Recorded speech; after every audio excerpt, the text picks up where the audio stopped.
All right, welcome to Hoops Tonight here at The Volume. Happy Monday, everybody. Hope all of you guys had a great weekend. Well, we are officially done with player rankings, so we're going to try to find something else fun to do over the course of the last few weeks of the summer.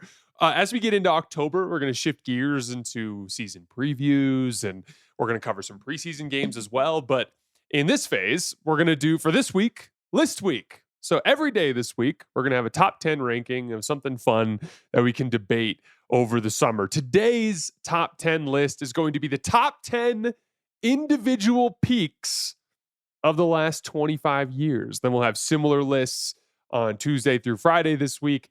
The following week, we are going to do our rewatch series on playback. We're going to rewatch a bunch of famous playoff games over the course of the last couple of decades. Going to be starting with 2016 Finals Game 7 on Monday. Make sure you guys come hang out for that one. We'll send out some tweets. Make sure you guys follow me on Twitter @JasonLT. We'll send some announcements there. Then we'll get into our preseason prep as we move into the next NBA campaign. But our first list of this list week, of our top 10 week, I should say, the top 10 individual peaks of the last 25 years. You guys know the drill. Before we get started, subscribe to the Hoops Tonight YouTube channel so you don't miss any more of our videos. Follow me on Twitter @JasonLT so you guys don't miss show announcements. Don't forget about our podcast feed wherever you get your podcasts under Hoops Tonight. It's also super helpful if you leave a rating and a review on that front. Don't forget about our social media feeds on Twitter, Instagram, Facebook, and TikTok, where Jackson's been doing some incredible work. Make sure you guys follow us over there. And last but not least, keep dropping mailbag questions in the YouTube comments. I probably won't have a mailbag this week, but we'll start getting back into them in the next few weeks and continue to do them at least once a week throughout the remainder of the year. All right, let's talk some basketball. So one little rule here. This is the last 25 years. So I'm going from 2001 forward. I'm also going to be heavily emphasizing playoff basketball. Lots of these guys have different regular seasons where they reached a higher level. But for the purposes of this list, I'm going to be focusing on Apex basketball on the Apex stage. And the first one that we're hitting today at number 10 is actually a player who didn't win a championship in this particular year. There are a couple guys like that on this list. But 2004, Kevin Garnett. Kevin finally broke through as a champion in 2008 when he finally made his way to a championship level roster alongside Paul Pierce and Ray Allen in Boston. But I thought he reached a higher individual peak in 2004. He averaged 24 points, 14 rebounds, and 5 assists with a staggering 3.7 blocks per game in that 2004 campaign. Won MVP of the league, first team All-NBA, and first team All-Defense, the trifecta of dominance. And he followed it up with a Western Conference Finals run where he maintained that same level of production. Just in Game 6, in a dogfight against the Lakers in the fourth quarter, they ended up losing. If they would have won that game, they would have forced a Game 7 at home with a shot to make it to the finals. In Game 5 of that series, he had a 30-19 that extended that series to Game 6. He was just an absolute two-way monster at this point in his career. Kind of like the Anthony Davis of his era in terms of a super versatile defensive big that was a dominant rim protector, but it could also slide his feet out on the perimeter. Arguably the best defender in the sport at this point in time. To go with the fact that he was a very good mid-range shooter, consistently shot just under about 50% on mid-range jump shots, was consistently one of the best post players in the league with reliable turnarounds and hooks over both shoulders, good footwork on counters, things like that. But what really set him apart from that AD archetype in today's game was that he was a freaky competitor with an insane motor and was the emotional leader of his basketball teams. He never had that inconsistent night in, night out kind of level of competitiveness that plagued Anthony Davis in his career. He was a psycho, regularly inventing reasons to get pissed off, sometimes out of thin air to get himself going competitively night to night. And I think he's the focal point of one of the great what-ifs in NBA history. After winning the title in 2008, the Celtics started the following season 26-2 in their title defense. They looked like far and away the best team in the league, and then KG hurt his knee. And by the time he made it back to the team the following season, he was just a shell of himself at that point. Yeah, that Celtics team made it to the finals, but they were not the same kind of like regular season dominant team that they had been in years past. The Celtics might have won multiple championships in that sequence had it not been for the injury to Kevin Garnett. But Kevin Garnett in 2004 ranks at number 10 in our greatest peaks of the last 25 years. Number 9, 2021, Giannis Antetokounmpo. This is the year it all came together for Giannis. He averaged 30 points, 13 rebounds, and 5 assists in the playoff run as the Bucks won the title. He conquered one of his most consistent weaknesses that he's faced throughout his career, free throw shooting. After shooting just 54% at the foul line through the first 3 rounds of the playoffs, he shot 66% at the line in the NBA Finals, including a 17 for 19 at the line performance when he hung 50 points and 14 rebounds with 5 blocks, one of the greatest finals games ever in Game 6 against Phoenix when he clinched the trophy. And to put it very simply, had he not shot that well on free throws in that series, they probably lose that series. And then I thought he tied everything off in that series with 2 of the greatest highlights in the history of the NBA Finals.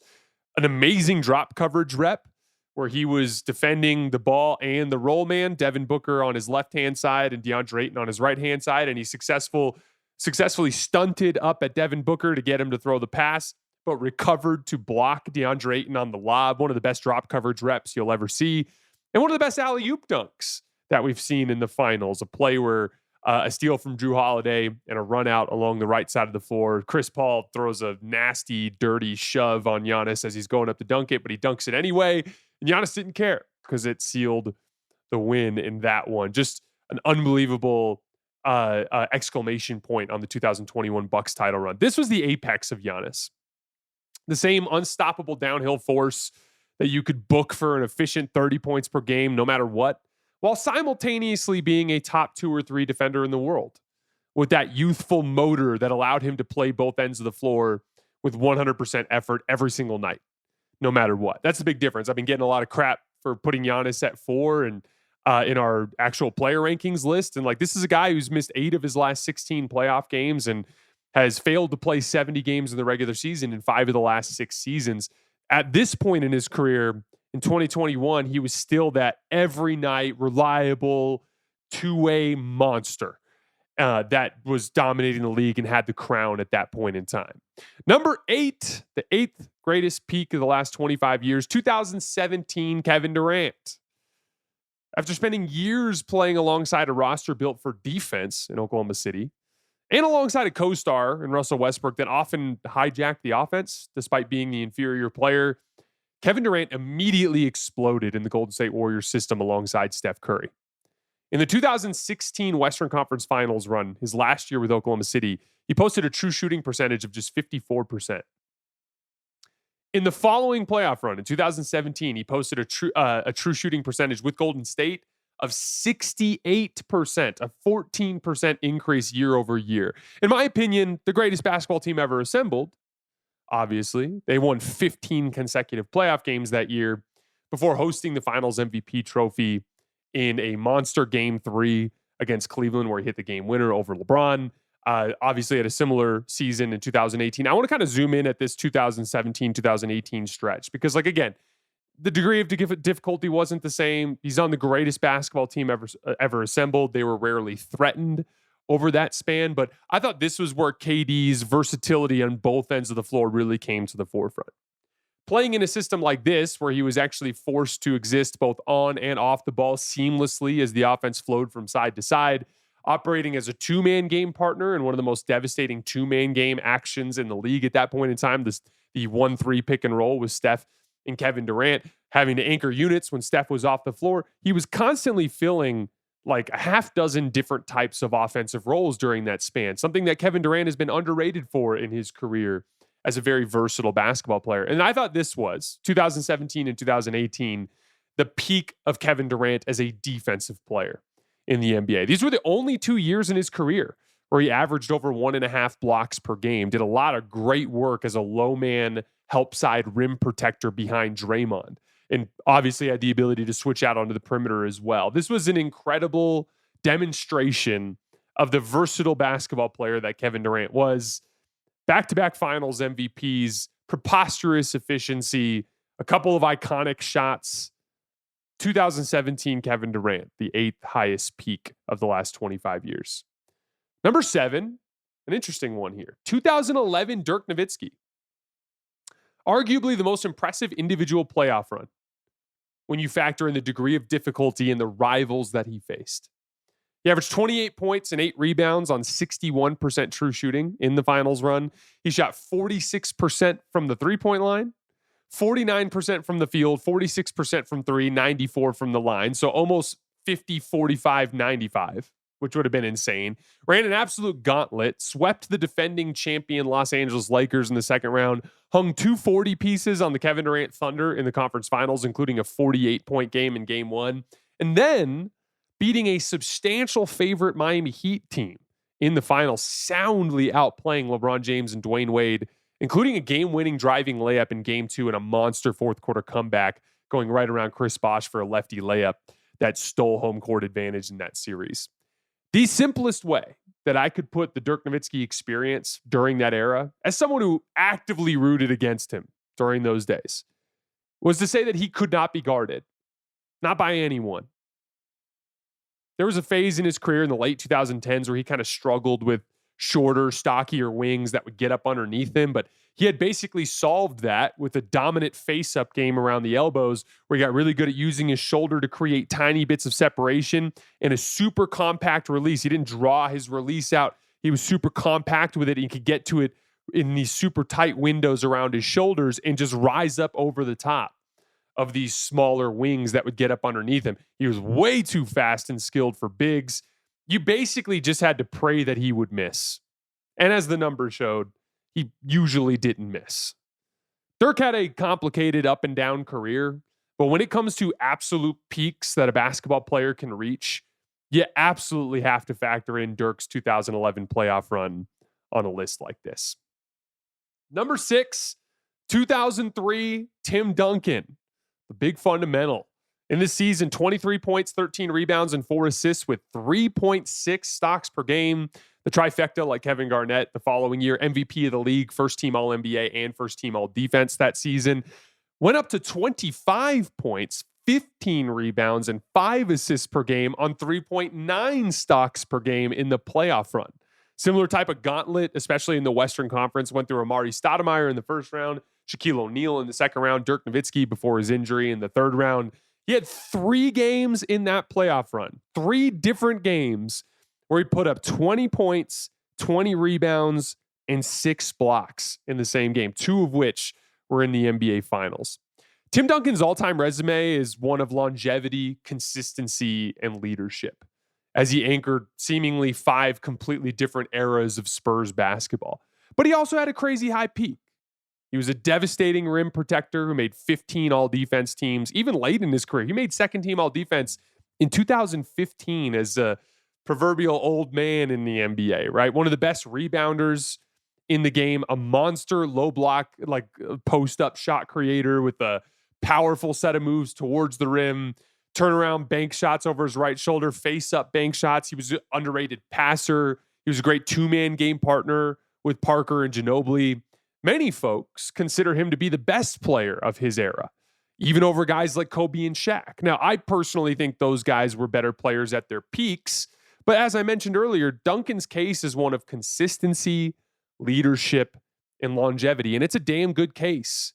He seamlessly fit into so many different iterations of Spurs basketball and was one of the top players in the league even into his late 30s. Like, he was straight up eating Chris Bosh's lunch, one of the best power forwards in the league in the 2013 and 2014 finals as a 36 and 37-year-old. Again, his peak, I don't think, was as high as a Shaq or a Kobe, and that's why the Spurs never won consecutive titles, in my opinion.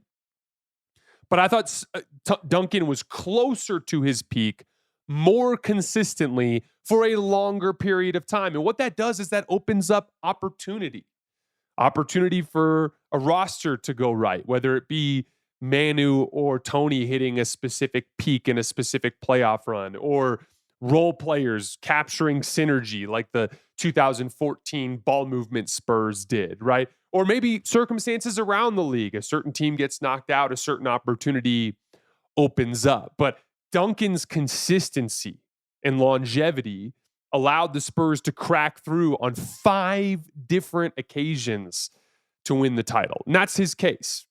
I have his peak lower than some people would believe who have different opinions about this era. But I understand that case that centers around his longevity, his consistency, and his leadership. Number 5, 2001 Shaquille O'Neal. We are extremely excited to announce our new presenting sponsor, Hard Rock Bet. Everyone knows and loves the Hard Rock hotels and casinos, and now you can use the top-rated Hard Rock Bet Sportsbook to place all of your bets all NFL season and beyond. Hard Rock Bet is the only legal sportsbook in the state of Florida and is also available in Arizona, Ohio, New Jersey, Indiana, Tennessee, Virginia, Illinois, and Colorado, with more states launching all the time. You can also play on Hard Rock Bet's online casino if you're in New Jersey. So from here on out, you're going to see us use betting lines from Hard Rock Bet, especially as we get into the NBA season. It'll be a big part of our coverage from there. And as we gear up for the NFL season, sign up for Hard Rock Bet and make a $5 bet, and you'll get $150 in bonus bets if you win. Head over to Hard Rock Bet and sign up and make your first deposit today. Shaq's not going to show up as high on all-time lists because of his conditioning issues and his relatively brief prime compared to his peers around the league. But there was no debating who the best player in the league was during that 3-year stretch from 2000 to 2002. He's often referred to as the most dominant player of all time because during this era, it felt silly to even try to compare anyone else to him. He was a physical monster of never before seen and never since seen proportions. He was simply impossible to keep from the rim without fouling him. This is a crazy stat. Shaquille O'Neal led the league in 2-point field goals made per game for an astonishing 7 consecutive seasons, and 9 out of 10. In 2001, he was so dominant the Lakers almost went an entire playoff run without losing, had it not been for Allen Iverson's crazy game 1 in overtime to steal one single game from the Lakers in that playoff run before they promptly were beaten 4 times in a row after that. More crazy stats. In the 2001 playoff run, Shaq had 5 20-20 games. He had 3 40-20 games. He had a 44-point, 21 rebound, 4 assist, 7 block game in game 1 against the Sacramento Kings. He was quite literally indomitable. When you went up against the Lakers when Shaq was at his peak, you just got to lose. And the result was that was the last team in NBA history that actually successfully won 3 championships in a row. And that's a feat that I do not believe we will see ever again. And it's underselling it to just put it down to power. He had great footwork. He had a decent little left shoulder baby hook and a little turnaround over his right shoulder. He was an underrated passer out of double teams. And for all the talk about his free throw shooting, he teared up during his prime in those 3 seasons. And in that 2002 playoff run, their 3rd straight title, he got up to 65% at the foul line on 11 attempts per game. His peak might have been short, but it was as dominant as anyone who has come into the league before or since. Number 4, 2022 Steph Curry. Steph stands out like a sore thumb on this list because he's the only player here that doesn't have supreme physical gifts. We've talked about monstrous centers. There's another one ahead on this list. We've talked about 7-footers that could shoot better than some of the greatest shooters ever. We've hit a couple of those guys. Freaky athletic 2 guards. We're going to hit one here in just a minute.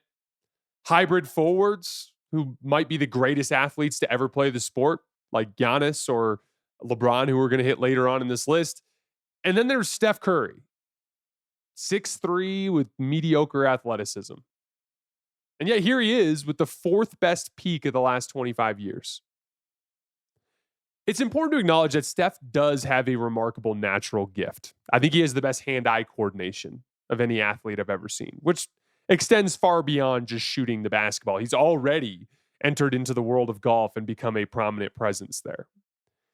Steph Curry may not be able to impact the game defensively or on the glass the way his peers on this list can, but I view Steph as the 2nd best offensive player to ever play the game. The combination of being far and away the greatest jump shooter that we've ever seen, an apex handler of the basketball, and a relentless off-ball mover, it literally breaks defense. It took a half decade for teams to even figure out the best way to guard him, and they still don't have a great option. Still to this day, Just last season, Steph, with mediocre to bad offensive talent surrounding him, hung a 120 offensive rating when he was on the floor, according to Cleaning the Glass. In 2022, following an incredibly dominant regular season in 2021, remember over the last 43 games of the 2021 season, he averaged 34 points per game on 67% true shooting.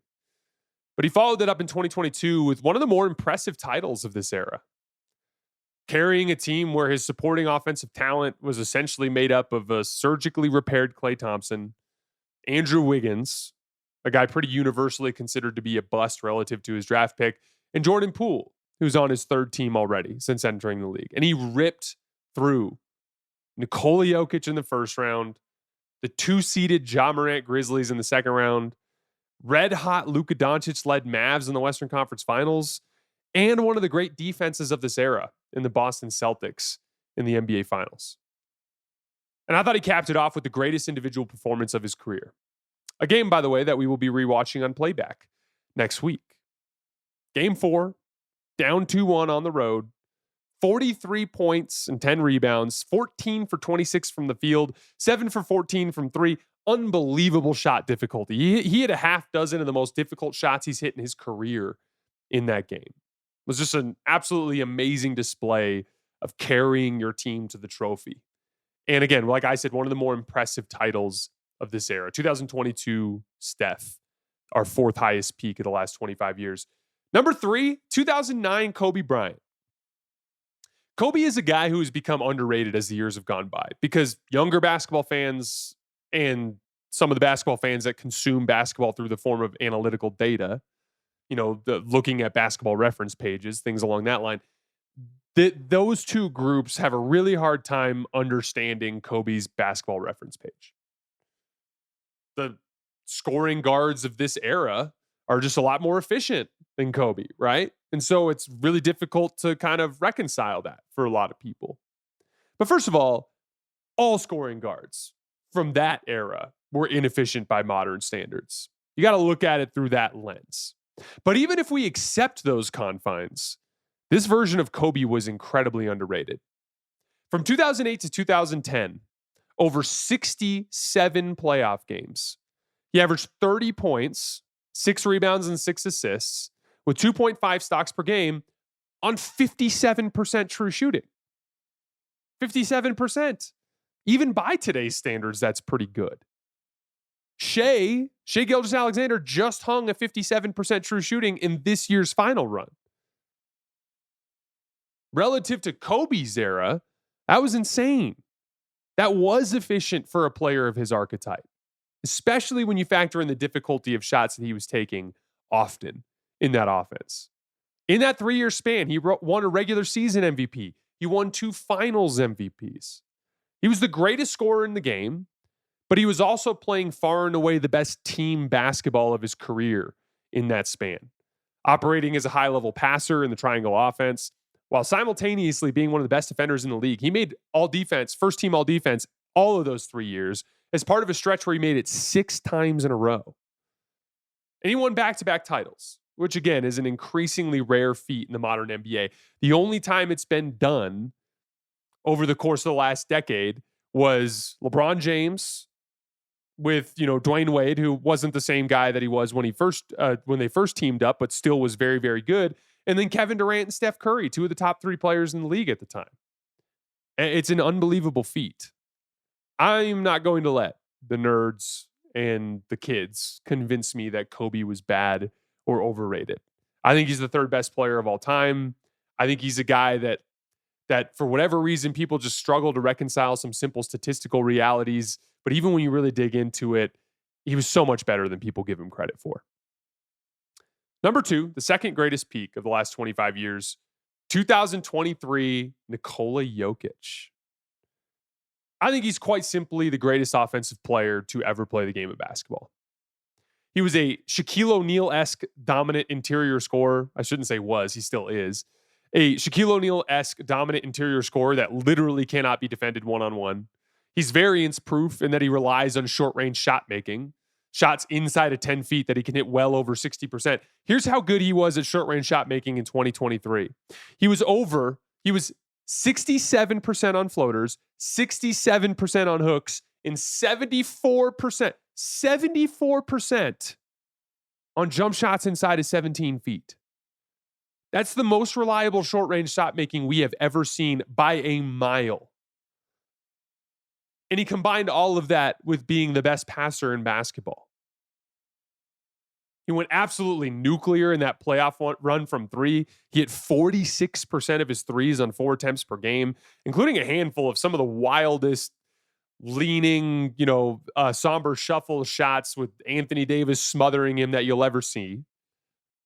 He made 52%. He made 14 of them, 52% of his off the dribble jump shots in that playoff run. An unbelievable stretch of shot making. Again, all of this while being the best passer in the sport. And I actually, this is similar to the Kobe thing where another dynamic that I've seen that has been really difficult for people to reconcile is win totals. One of the most common things you'll see people who that are Jokic detractors say is they'll be like, he's never beat a 50-win team. And I think win totals are primarily a factor of depth of talent in the league. There are several teams in the Western Conference last year that if you pick them up and put them on in different years would have won 60 games. But the league is so deep with talent now, it's harder to hit higher win totals. There are years where you go into the West and there are multiple teams that have won in the high 40s that are every bit as good as 55, 58 win teams from years past. In that year, he went through Anthony Edwards and Karl Anthony Towns, Kevin Durant and Devin Booker, LeBron James and Anthony Davis, and Jimmy Butler and Bam Adebayo without getting threatened a single time. Without being alongside an all-star, without being alongside an all-defense player. It was him and a bunch of role players, and he literally ran through a gauntlet of star duos. I think he's the best offensive player I've ever seen. He hasn't let go of the crown of the best player in the league since. I think he's had the second best peak that I've seen in the last 25 years. Number one, no shock here, 2018 LeBron. LeBron had a title run in 2016 that many people would point to as his peak, and it's hard to argue with it. The only player in NBA history to pull off a feat like defeating the 73-win Warriors like he did in that season.